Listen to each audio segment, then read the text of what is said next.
Alright, so like always, I've been busy with just real life stuff, but I am finally getting around to an unboxing of Guilty Longinus, but as the title implies, this is not your ordinary Guilty Longinus. In fact, it's a one-of-one custom created by yours truly. So the title isn't lying. This is a very unique Guilty Longinus that I customized, and I think you guys are gonna love this custom that I made. I did reseal it just for the sake of the video because I never unboxed the actual one on camera, though I do have it and I've had it for some time. So yes, I'm late to the party, but this is Guilty Longinus. I think my favorite DB up until this point. Ragnarok comes a close second, but this thing is insane. I've heard all about it on Twitter and Discord. So this thing is a beast in itself. Of course, it's a booster, so no launcher, but lots of good parts on this. In fact, it's even become controversial with the Metal Destroy driver, which a lot of people don't like. Of course, this being a custom, we're gonna find out what exactly I did to this to make it unique. But let's go ahead and open it up as well in a close-up. So I'll be right back. All right, you guys, so we're finally back with a close-up of this Beyblade, and yes, it's Longinus. Yes, so what? This is an older release now. I could say it confidently. It's been at least, I think, a month since it's come out. But this isn't your typical Guilty Longinus, like I've said. So the box just looks ordinary. Again, I didn't do anything to the box, though this is giving me ideas now. Maybe at some point I can do some kind of custom packaging.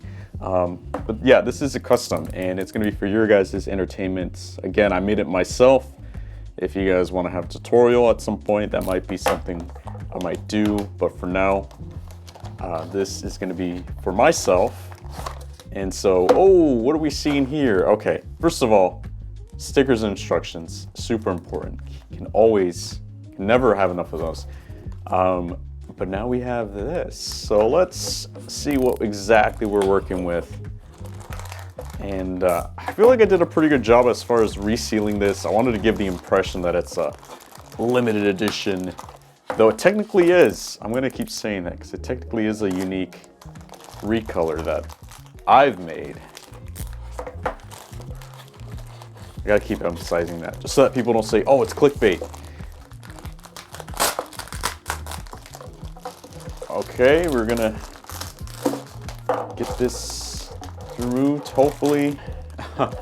Let me just get the parts out now, because that basically destroyed everything. All right, so we're gonna lay out everything.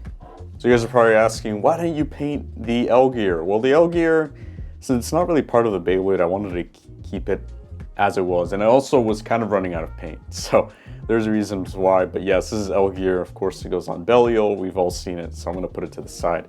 The focus is this. So, oof, okay, let me take it apart because, of course, this is DB. There's extra parts. More than meets the eye. Let's get started now. This is the Longinus DB, I believe it's core. This is a blue recolor. Of course, I left this outer part the same because it's blue. What I did paint though was not the underside, as you guys can see, but just the Longinus head. So these have been painted a light metallic blue. And yes, the camera is definitely giving this justice. It's coming out super good on camera. Wow, I'm impressed. Okay, next up is Guilty. In Guilty, also I painted it. If you're wondering, will this chip? That's a good question. I used a synthetic lacquer kind of hobby paint, and it's been curing for at least, I don't know, a couple weeks now. So I don't think it's gonna chip that much, if at all, because it's been given time to chip, or to cure, I should say. I did, however, touch it a little too early, so it did chip in areas like right here. But other than that, it is still solid, just metallic blue. There are some areas where I kind of missed, but that's on the underside. I'm not really concerned with that, more so the top. But yeah, I made sure to get most of the areas on this base, and it just looks so, so nice. Super happy with how it turned out. With the 2 armor, I didn't actually paint this. Kartomi already released a blue version, which is kind of where I got the idea, actually. This came on with the Astral Spriggan set. on a Dynamite Belial. So I just took it from that set, and now it's there. Now this is something I painted though. This is the Karma disc, which it is a little bit chipped here. Again, I got a little excited, I handled it too soon. And there is an area here that I didn't really touch because this is where I had the stick where I painted it on. But I tried to kind of mimic the original 9-disc paint, though it wasn't as perfect. In fact, this is a flat finish, whereas the other one's gloss. The truth is, Cartome uses a whole powder coating technology, which if I wanted to do that, I'd have to invest thousands of dollars in equipment. And so I don't want to go that route. I'm not going to spend that much money. I'm just going to use spray paint. And I also don't think this is going to chip that much because, like I said, it's also the same kind of synthetic lacquer. So it's probably going to be really tough at this point because it's had time to cure. And just tapping it, I don't see it really doing much. So yeah, this is Karma. And then for the driver, I didn't do anything special. This is also a part I borrowed. This is just Variable Dash from Ace Ashura, I believe. And it pretty much fits the same color scheme because I just wanted blue on blue on blue. And Variable is such a short driver, so I think it was a perfect fit for Guilty to get that kind of upper attack or those upper attacks in. So let's go ahead and put it together now. And everything is fully functional because, again, I was very careful with painting areas that shouldn't be painted, like the teeth, for example. That has not changed. And I just didn't have a blue destroy, so I just went with Variable, and I think it's a good fit either way. So, since it is a dash driver, we're gonna use a little bit more pressure. Boom. Here it is. Guilty Longinus Karma Variable Dash with the 2 armor. Now, let me know what you guys think about this. I think it was a pretty good success. I kind of rushed it, if I'm being completely honest. I could have even had more shades of blue, but I feel like I had to keep it a little bit consistent. I think it all goes just pretty well as far as, you know, everything coming together. And why blue of all colors? Well, Longinus is associated with blue, so that's why I went with it. But yeah, of course, this wouldn't be a unboxing without some battles, so I'm going to get my stadium and we'll move forward with some test battles. All right, I'm back with my stadium and of course the blue Guilty Longinus all decked out. And my gosh, that thing looks gorgeous spinning. It's nice and low to the stadium too, just because it is on Variable Dash.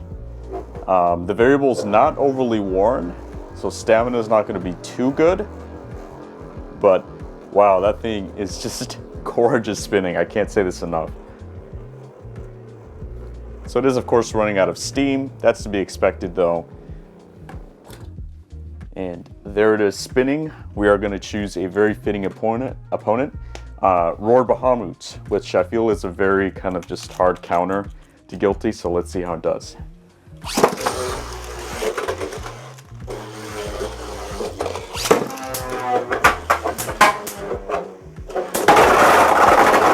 And that was a tie.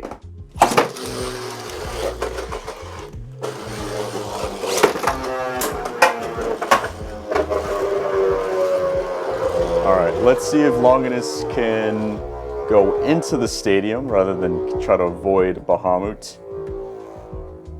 Possibly, perhaps. There we go.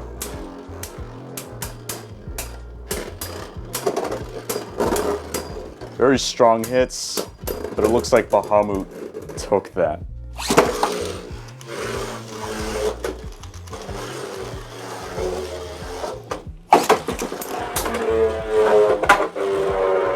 All right, we got a nice third round. Let's see what happens.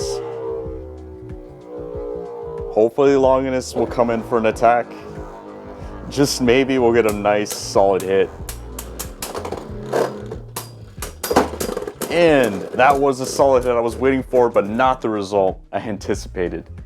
All right, so the problem with a lot of these paints is that they tend to chip, which in this case, I don't see anything really. Like I mentioned, this kind of synthetic lacquer, it sticks really well, especially after you let it cure. I found a little bit of chipping here in these kind of ridges, but These are probably the most jagged ends of it. So overall, I'm quite impressed with the paint, how it's holding up. I mean, that was just a few battles, but either way, very impressive. Bahamut, on the other hand, I don't think it's getting any paint. That's the other problem too. The paint tends to rub off on the opponent, but not anything on my end. So definitely a very fun kind of DIY custom I did. I hope you guys enjoyed it. I think this thing turned out phenomenal, but let me know what you guys think. That's going to be it for this kind of custom unboxing. Don't forget to stay tuned for more, and I will catch you all in the next one. Peace.